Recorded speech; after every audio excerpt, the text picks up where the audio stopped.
اللہ کے نبی صلی اللہ علیہ وسلم نے فرمایا جس کسی شخص نے استغفار کو لازم پکڑا، اس حدیث کو آپ لے کر جائیے گا، خود اس پر عمل کریے، اپنے گھر والوں کو بتلائیے گا۔ من لزم الاستغفار، جس شخص نے بھی استغفار کو لازم پکڑا، ایک ہوتا ہے استغفار کرنا، اے اللہ میرے گناہوں کو بخش دے، نماز پڑھنے آئے استغفار کیا، ایک ہوتا ہے استغفار کو لازم پکڑنا، مطلب چل رہے ہیں تو چلتے چلتے کر رہے ہیں استغفر اللہ من کل ذنب و اتوب الیہ، گاڑی میں سوار ہیں تو استغفار کر رہے ہیں، مسجد کی طرف جا رہے ہیں استغفار کر رہے ہیں، مسجد پہنچ رہے ہیں نماز پڑھ رہے ہیں، نماز کے بعد استغفار کر رہے ہیں، پھر لوٹے استغفار کر رہے ہیں، گھر پہنچے استغفار کر رہے ہیں، بازار میں چل رہے ہیں استغفار کر رہے ہیں، سونے جا رہے ہیں استغفار کر رہے ہیں، یہ ہے استغفار کو لازم پکڑنا۔ تو فائدہ کیا ہے؟ کیا ہوگا فائدہ؟ اللہ کے نبی صلی اللہ علیہ وسلم نے فرمایا کہ جس کسی شخص نے استغفار کو لازم پکڑا، فائدہ کیا ہوگا؟ جعل اللہ من کل ضیق مخرجا، ہر تنگی سے نکلنے کا راستہ اللہ تیار کر دے گا۔ اور فائدہ کیا ہوگا؟ ومن کل ہم فرجا، اور ہر تکلیف اور پریشانی میں مبتلا شخص کے لیے نکلنے کا راستہ اللہ رب العالمین دے دے گا۔ اور فائدہ کیا ہوگا؟ وَرَزَقَهُ مِنْ حَيْثُ لَا يَحْتَسِبُ، اور اللہ رب العالمین ایسی جگہ سے اس کو رزق دے گا جو انہیں گمان تک بھی نہیں ہوگا۔ یہ 3 فائدے ہیں استغفار کے۔ فہم سلف کے ساتھ تازہ ترین لیکچرز اور مختصر ویڈیوز کے لیے رانچی دروس کو سبسکرائب کریں۔ یا والمرسلین وعلی آلہ وصحبہ اجمعین۔ اعوذ باللہ السمیع العلیم من الشیطان الرجیم، بسم اللہ الرحمن الرحیم۔ فقلت استغفروا ربکم انہ کان غفارا یرسل السماء علیکم مدرارا۔ یہ سورہ نوح کی آیت ہے۔ اللہ رب العالمین نے ان 2 آیتوں میں حضرت نوح علیہ السلام کی مصیبتوں کا مداوع اور نسخہ کیمیا کی طرف اشارہ فرمایا ہے۔ وہ کیا ہے؟ پہلے آیت دیکھیں اور اس کا ترجمہ دیکھیں۔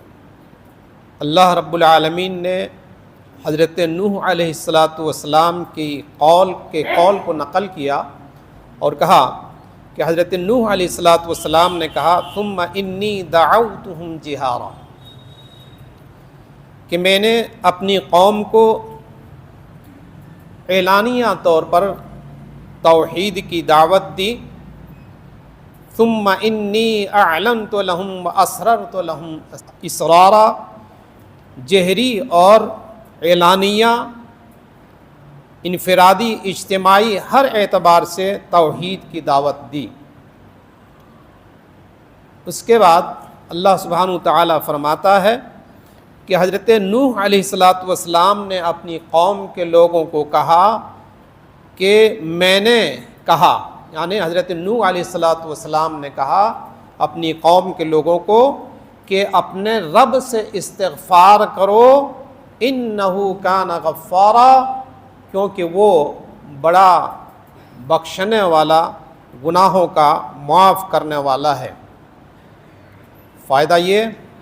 دوسرا یہ یرسل السماء علیکم مدرارا، کہ آسمان سے تمہیں اس کی بدولت بارش نازل فرمائے گا، وَيُمْدِدْكُمْ بِأَمْوَالٍ وَبَنِينَ، اور پھر اللہ رب العالمین نے کہا کہ استغفار کی وجہ سے مال اور دولت میں اور اولاد میں برکت عطا فرمائے گا، اور آخرت میں اللہ رب العالمین جنت عطا فرمائے گا۔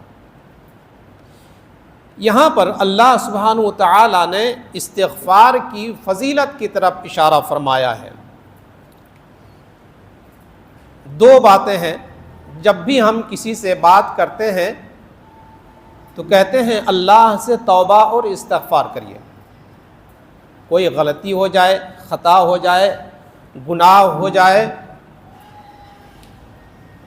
تو ہم کہتے ہیں اللہ رب العالمین سے توبہ اور استغفار کریے۔ توبہ اور استغفار دونوں دو الگ الگ چیزیں ہیں۔ عموماً ہم توبہ استغفار کہتے ہیں اللہ رب العالمین سے معافی طلب کرنا، لیکن توبہ الگ چیز ہے اور استغفار الگ چیز ہے۔ توبہ کہتے ہیں الرجوع من المعصیت الی الطاعہ۔ توبہ کیا ہے؟ یو ٹرن لینا، یعنی معصیت اور گناہوں سے رجوع کر کے کس کی طرف؟ اللہ رب العالمین کی فرما برداری اور نبی صلی اللہ علیہ وسلم کی فرما برداری کی طرف رجوع کرنا، یو ٹرن لینا۔ گناہ ہو رہا ہے، آدمی گناہوں پہ گناہ اصرار کر رہا ہے، کسی نے ٹوکا اور پھر جا کر ترنت اس کو احساس ہوا اور ترنت یو ٹرن لیا کہ ارے میں غلطی کر رہا ہوں، اس کو کہا جاتا ہے توبہ۔ اور استغفار یہ ہے کہ استغفر اللہ بذنوبہ بالدعاء۔ توبہ تو یہ ہے یو ٹرن لینا، استغفار کیا ہے کہ اپنے گناہوں کی معافی اللہ رب العالمین سے دعا کے ذریعے سے مانگنا استغفار کہلاتا ہے۔ یہ دو الگ چیزیں، اور ان دونوں کی الگ الگ فضیلت ہے۔ توبہ کی تو بہت بڑی فضیلتیں ہیں، جیسا کہ اللہ کے نبی صلی اللہ علیہ وسلم نے فرمایا کہ جب کوئی میرا بندہ اللہ رب العالمین حدیث قدسی میں فرماتا ہے کہ جب کوئی میرا بندہ مجھ سے توبہ کرتا ہے تو اللہ رب العالمین اتنا خوش ہوتا ہے جتنا کہ ایک جنگل میں آدمی سفر کر رہا ہے اور اونٹ میں جا رہا ہے یا گھوڑے میں سوار ہو کر، اور تھوڑی دیر آرام کرنے کے لیے، لمبا واقعہ ہے، درخت کے سائے میں بیٹھ جاتا ہے، سو جاتا ہے، ساز و سامان اس کے پاس لدا ہوا ہے، اور جیسی ہی آنکھ کھلتی ہے اس کا سارا اونٹ اور ساز و سامان کے ساتھ غائب ہو جاتا ہے۔ پھر وہیں مایوسی اور بڑی نا امیدی کے ساتھ، بڑی پریشانی کے حالت میں وہیں سو جاتا ہے، اور اس کے بعد پھر آنکھ کھلتی ہے تو دیکھتا ہے کہ میرا اونٹ مع ساز و سامان موجود ہے۔ اب اتنا خوش ہوتا ہے یہ دیکھ کر کے کہ خوشی کے مارے وہ کیا کہتا ہے؟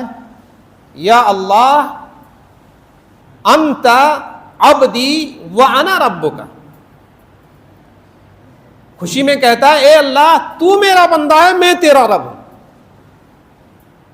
خوشی میں ان کو یہ پتہ نہیں چلتا ہے، علم نہیں ہوتا ہے کہ میں کہہ کیا رہا ہوں اور میرے کہنے کا مطلب کیا ہے۔ مطلب تو اللہ سمجھ رہا ہے، لیکن خوشی میں کہتا ہے اے اللہ تو میرا بندہ ہے اور میں تیرا رب ہوں۔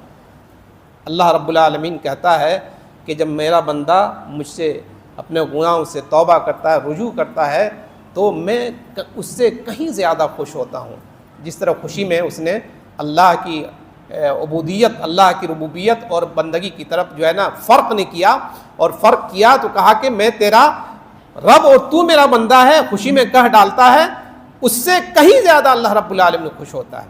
تو یہ توبہ ہے۔ اچھا،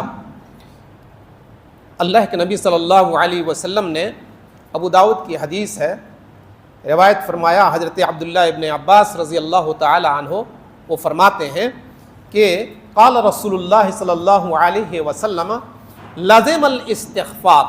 کیا کہا؟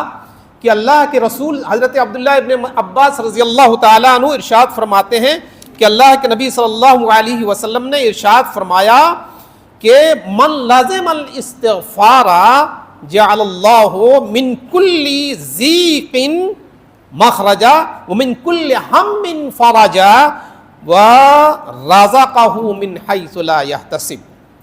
کیا کہا؟ اللہ کے نبی صلی اللہ علیہ وسلم نے فرمایا جس کسی شخص نے استغفار کو لازم پکڑا، اس حدیث کو آپ لے کر جائیے گا، خود اس پر عمل کریے، اپنے گھر والوں کو بتلائیے گا۔ من لازم الاستغفار، جس شخص نے بھی استغفار کو لازم پکڑا۔ ایک ہوتا ہے استغفار کرنا، اے اللہ میرے گناہوں کو بخش دے، نماز پڑھنے آئے استغفار کیا۔ ایک ہوتا ہے استغفار کو لازم پکڑنا، مطلب چل رہے ہیں تو چلتے چلتے کر رہے ہیں استغفر اللہ من کل ذنبی واتوب الیہ، گاڑی میں سوار ہیں تو استغفار کر رہے ہیں، مسجد کی طرف جا رہے ہیں استغفار کر رہے ہیں، مسجد پہنچ رہے ہیں، نماز پڑھ رہے ہیں، نماز کے بعد استغفار کر رہے ہیں، پھر لوٹے استغفار کر رہے ہیں، گھر پہنچے استغفار کر رہے ہیں، بازار میں چل رہے ہیں استغفار کر رہے ہیں، سونے جا رہے ہیں استغفار کر رہے ہیں. یہ ہے استغفار کو لازم پکڑنا. تو فائدہ کیا ہے؟ کیا ہوگا فائدہ؟ اللہ کے نبی صلی اللہ علیہ وسلم نے فرمایا کہ جس کسی شخص نے استغفار کو لازم پکڑا، فائدہ کیا ہوگا؟ جعل اللہ من کل ضیق مخرجا، ہر تنگی سے نکلنے کا راستہ اللہ تیار کر دے گا. اور فائدہ کیا ہوگا؟ ومن کل ہم فرجا، اور ہر تکلیف اور پریشانی میں مبتلا شخص کے لیے نکلنے کا راستہ اللہ رب العالمین دے دے گا. اور فائدہ کیا ہوگا؟ وَرَزَقَهُ مِنْ حَيْثُ لَا يَحْتَسِبُ، اور اللہ رب العالمین ایسی جگہ سے اس کو رزق دے گا جو انہیں گمان تک بھی نہیں ہوگا. یہ 3 فائدے ہیں استغفار کے. کیا فائدہ؟ کہ اللہ تنگی سے نکال دے گا، اللہ پریشانی کو دور کر دے گا، اللہ روزی روٹی میں خوب برکت دے گا. عموماً انسانوں کے ساتھ یہی 3-4 طرح کی پریشانیاں ہوتی ہیں، اور ہر دور میں چاہے اجتماعی طور پر ہو، انفرادی طور پر ہو، سماجی طور پر یہی 3-4 پریشانیاں ہوتی ہیں. اور ان میں سے 4 ایسی پریشانیاں ہیں جو کبھی نہ کبھی کسی نہ کسی طرح سے قوم میں اجتماعی طور پر یا انفرادی طور پر پریشان رہتا ہے. ایک تو قحط، خشک سالی، بارش کا نہیں ہونا، اور دوسری فقر و فاقہ، تنگ دستی. آدمی پریشان ہے، روزی روٹی کا مسئلہ ہے، روزی تنگ ہو گئی ہے. تیسرا یہ ہے کاروبار کر رہا تھا، تباہ ہو گیا. چوتھا یہ ہے کہ اولاد، شادی ہوئی، اولاد نہیں ہو رہی. یہ 4 پریشانیاں ہیں جو ہر دور میں انسان کے ساتھ ایک سلگتا ہوا یہ پریشانیاں ہیں، ہر شخص کے ساتھ لگی ہوئی ہیں. اور ان پریشانیوں سے بچنے کے لیے، پریشانیوں سے دور رہنے کے لیے، پریشانیاں ختم کرنے کے لیے کیا کرنا ہوگا؟ اللہ کے نبی صلی اللہ علیہ وسلم نے کہا استغفار کو لازم پکڑو. اور استغفار کیا ہے؟ استغفر اللہ من کل ذنب واتوب الیہ، میں استغفار کرتا ہوں اللہ سے ہر گناہوں سے اور اسی کی طرف توبہ کرتا ہوں. یہ اگر الفاظ دعا کے ذریعے یاد نہیں ہے، دعا کے الفاظ یاد نہیں ہیں، تو اپنے اردو میں کہیں اے اللہ اپنے گناہوں کی استغفار کرتا ہوں، اے اللہ میرے گناہوں کو معاف کر دے، اے اللہ میرے گناہوں کو معاف کر دے. اسی طرح لا الہ الا اللہ وحدہ لا شریک لہ لہ الملک ولہ الحمد وہو علی کل شیء قدیر. یہ استغفار کے کلمات ہیں. ایک واقعہ بتا کر کے آج ختم کر دیتا ہوں. حسن بصری رحمۃ اللہ علیہ ایک بہت بڑے تابعی ہے. ان کے پاس ایک آدمی آیا اور کہا کہ حضرت تنگ دستی ہے، روزی کی کمی ہے، مجھے کوئی ایسا راستہ بتلائیے کہ تنگ دستی دور ہو جائے. حسن بصری نے کہا کثرت سے استغفار کرو. دوسرا شخص آیا، کہا کہ حضرت قحط سالی آ گئی ہے، چراگاہ خشک ہو گئے ہیں، جانور بھوکے مر رہے ہیں، بارش نہیں ہو رہی ہے، ہمارے لیے کوئی طریقہ بتلا دیجئے، دعا کر دیجئے. انہوں نے کہا، حسن بصری نے کہا کثرت سے استغفار کرو. تیسرا آدمی آیا، کہا حضرت شادی ہوئی 10 سال ہو گئے، اولاد نہیں ہو رہی ہے، کوئی راستہ بتلائیے. حسن بصری نے کہا کثرت سے استغفار کرو. چنانچہ پوچھنے والے نے پوچھا کہ حضرت مسائل الگ الگ اور مختلف سوالات الگ الگ لوگوں نے کیا ہے، کسی نے کچھ، کسی نے کچھ، کسی نے کچھ سوال کیا ہے، ان تمام سوالوں کا جواب آپ نے کہا کہ کثرت سے استغفار کرو، استغفار اللہ رب العالمین کا کرو. وجہ کیا ہے؟ حسن بصری رحمۃ اللہ علیہ نے کہا کہ یہ میں نہیں کہتا ہوں، بلکہ اللہ رب العالمین نے قرآن مجید میں کہا ہے کہ اگر استغفار کرو گے تو اللہ رب العالمین آسمان سے بارش نازل فرمائے گا. اگر استغفار کرو گے تو اللہ رب العالمین تم کو مال دے گا. اگر استغفار کرو گے تو اللہ رب العالمین رزق دے گا. اگر استغفار کرو گے تو اللہ رب العالمین تمہیں بنین عطا فرمائے گا، اولاد عطا فرمائے گا. تمام بیماریوں تمام پریشانیوں کا ایک ہی نسخہ کیمیا ہے، ایک ہی طریقہ ہے، وہ کیا ہے؟ استغفار ہے۔ اسی لیے اللہ کے نبی صلی اللہ علیہ وسلم نے کہا من لزم الاستغفار، جس نے استغفار کو لازم پکڑ لیا اللہ رب العالمین تنگی سے اس کو نکال دے گا۔ جس نے استغفار کیا اللہ رب العالمین اس کو ہر پریشانی اور مصیبت سے بچائے گا۔ استغفار کرے گا تو اللہ رب العالمین ایسی جگہ سے رزق دے گا کہ تم کو گمان بھی نہیں ہوگا۔ اس لیے ضرورت اس بات کی ہے کہ ہم اللہ رب العالمین کی کلام مقدس کی ان آیات پر اور نبی صلی اللہ علیہ وسلم کی اس حدیث پر عمل کرتے ہوئے ہم کو ہمیشہ اس بات کی کوشش کرنی چاہیے ہم کثرت سے زیادہ سے زیادہ اللہ رب العالمین کا استغفار کریں، اور استغفار یہی ہے استغفر اللہ من کل ذنب واتوب الیہ، یا اسی طرح سے لا الہ الا اللہ وحدہ لا شریک لہ لہ الملک ولہ الحمد وہو علی کل شیء قدیر وغیرہ اگر یہ یاد نہ ہو تو اردو میں اپنے گناہوں کی اپنی خطاؤں کی اپنے لغزشوں کی اللہ رب العالمین سے توبہ استغفار کرنا چاہیے۔ اللہ رب العالمین ہم سبوں کو ان باتوں پر عمل کرنے کی توفیق عطا فرمائے۔ وآخر دعوانا ان الحمد للہ رب العالمین۔